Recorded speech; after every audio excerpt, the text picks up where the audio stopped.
versus Jonathan Rodriguez.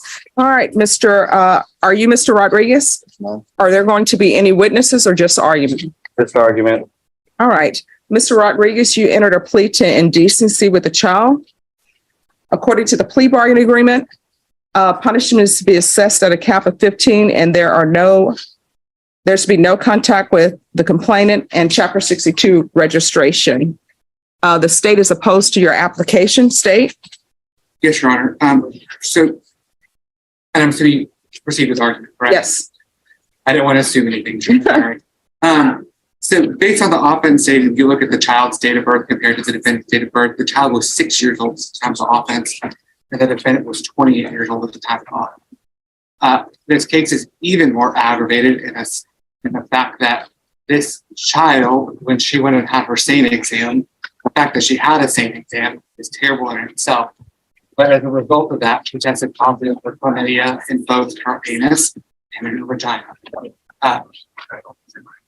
What's contained in the STIPs, and I believe the court can consider, is that this child said that he penetrated her anus and her vagina. And so it's clear what other way other than some sexual act by somebody does a child get this? And so these cases are already egregious in the nature that we have a child victim whose innocence has been stolen from them. But what's even more aggravating is the age difference that this child was 6 years old at the time of the offense.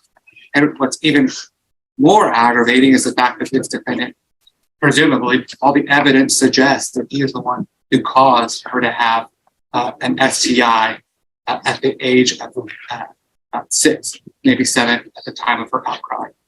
And so we are asking, and I believe justice demands that you deny his application for deferred adjudication, and that we ask that you sentence him to the full 15 years because of the aggravating nature of this offense.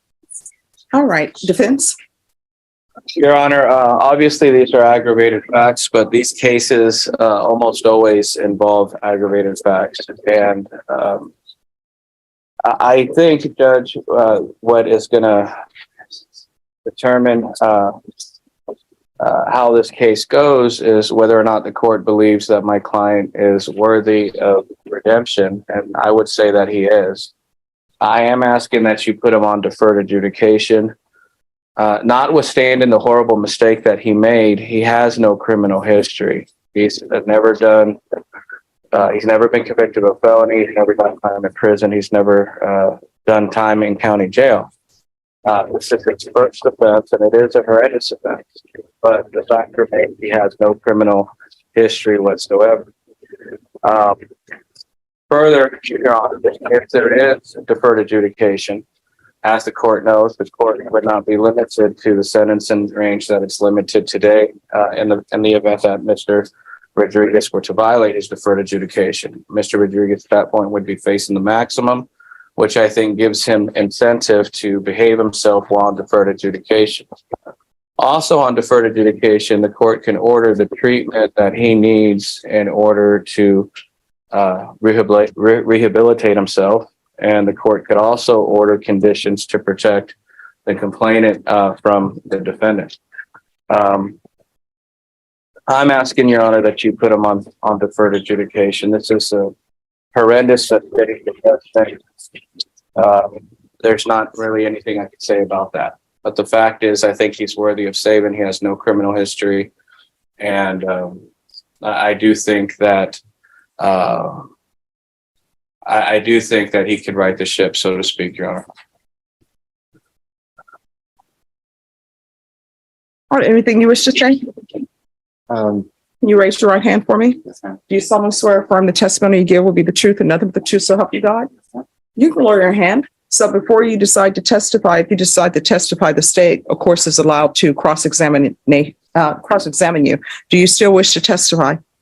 If I ask you questions, you can ask me questions too. You have to answer. Okay. All right, what would you like to say? No, about the probation, if you do give it to me, you know what I mean? All right, I thought you wanted to say something about the actual allegations. No. I was going to say about the probation. You know, if you do give it to me, I promise you, Honor, I'll prove to you. And also I'll prove to my brother that's back there and my mom also.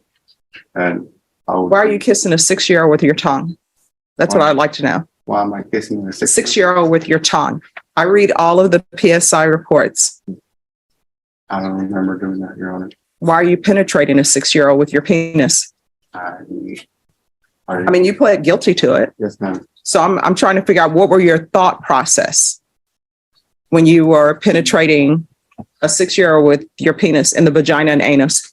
It was, yeah, I know I messed up and, you know. Well, no, my question is why? What were you thinking while you were doing it? That's what I'm trying to figure out.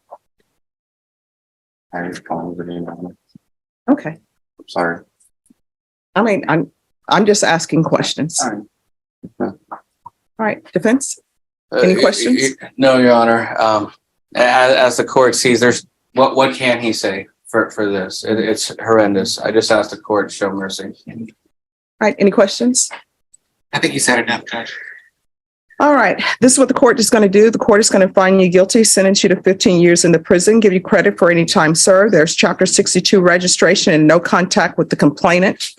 Showing you what's entitled trial court certification of defendant's rights to appeal. Did you review that with your attorney? Did you understand it and did you sign it? That's fine.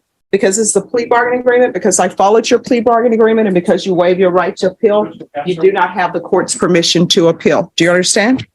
Because this is a felony conviction, you're not allowed to own or possess any weapons or ammunition. If you have a question over what a weapon or ammunition is, you need to speak to an attorney. Do you understand?